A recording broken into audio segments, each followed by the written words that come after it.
Hello there. It's 12:45 a.m. on Friday morning, and I thought I'd have a little catch up with myself. When I do my little snippets like this, it's really to share my right and wrong doings with others, because I believe that we should be able to communicate and talk openly about our insecurities, our faults, our good points, our lessons, things we'd love to teach, things we need to learn. Today I've not had a good day for myself, but I've had a very eventful and productive day in lots of other directions. Basically, I haven't looked after myself today, and I think it's something that many of us do. I've walked my dogs, so that was some good quality time for me and the pets. But apart from that, I've worked at my laptop, and I've just looked at the time and realised I've been sitting here in between having a cup of tea and letting the dogs out for 14 hours, which is rather ridiculous. And this is how things can catch up with us when we don't manage our time effectively. It really is all about getting that balance. I've had some really nice emails regarding my last video where I explained that I'd been drinking earlier this year. It started around Christmas time, and whilst it was under control, I didn't need a drink. I enjoyed it, and it caught up with me, and I made myself rather ill. I've only ever drank wine. I don't drink spirits. I was drinking in the evening. I've never drank during the day, and I was drinking 3 or 4 times a week, but not eating properly.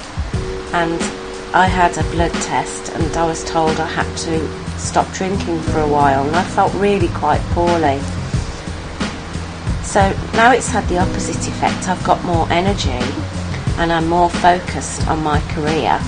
I'm now working too much. I can't do things in moderation, and it is about getting that balance where we take time for ourselves regardless of our circumstances. And it's that thin line where you have to cut what you are doing and say, right, it's me time. Because by stealing time out for yourself, you are going to be more productive in the workplace. And this is something I've got to learn to do, and maybe there's somebody listening to this who feels they need to do the same. So tomorrow I'm going to get up early, that's fine. But in the afternoon I'm going to come back to bed and I'm going to read a book. I'm going to make myself do this regardless of demands made to me by others.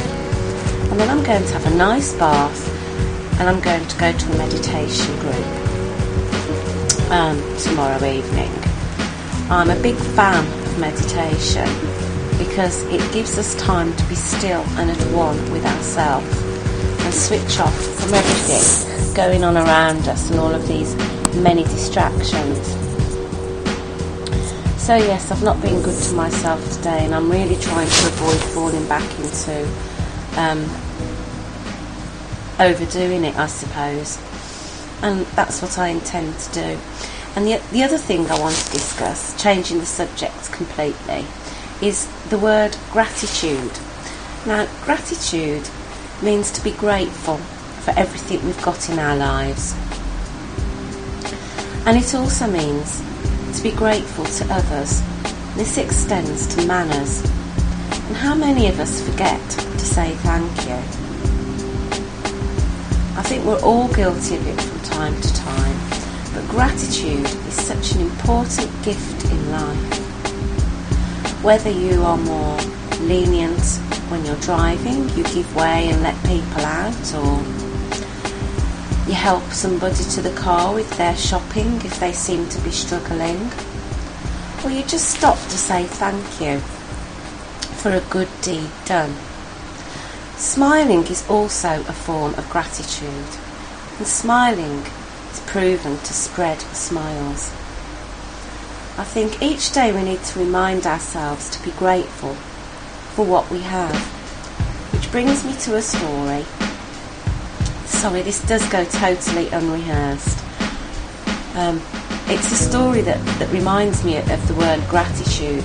When I moved to Leeds, I lost all my furniture and I didn't have a sofa. Now there's people much worse off than me that were in my position 4 years ago that lose their homes and don't find another and end up, worst case scenario, on the streets. And this is awful. So I was fortunate to have a roof over my head. I rented a property in Leeds, but I hadn't got any furniture. Indeed, I hadn't got a career. I'd just neglected everything I left behind in Warwick due to an assault. My safety came first, and I felt it was difficult for me to remain in Warwick, so I moved to be near to my younger son, who at the time was a student renting a property himself with a group of other students. So I moved into this house, no sofa, and my former sofa was a beautiful second-hand, great big, squidgy, red Chesterfield, and I adored it. I saved up for this sofa, and it was £400, and I made all the cushions to put on it. I just adored it. I used to polish it regularly. It was so comfortable. It was pet-proof. Me and the pets used to slumber all over it. And I did miss this sofa, and I felt a little sorry for myself that I hadn't got anything to replace it. I had some cushions on the floor. And this went on for some months because my priority wasn't a sofa. It was to start earning money again, a bed, white goods. There were no white goods to this property. And when I eventually did buy a sofa, which was almost 2 years later, I went to a junk shop that I've done some charitable work with in Leeds called Poverty Aid, and I bought this big sofa for £70, and I didn't particularly like it, but it was comfortable. And you know, when they delivered that sofa and I sat on it that night and watched television with the pets, I sobbed. Not because I was sad, but because I was so grateful to have a sofa.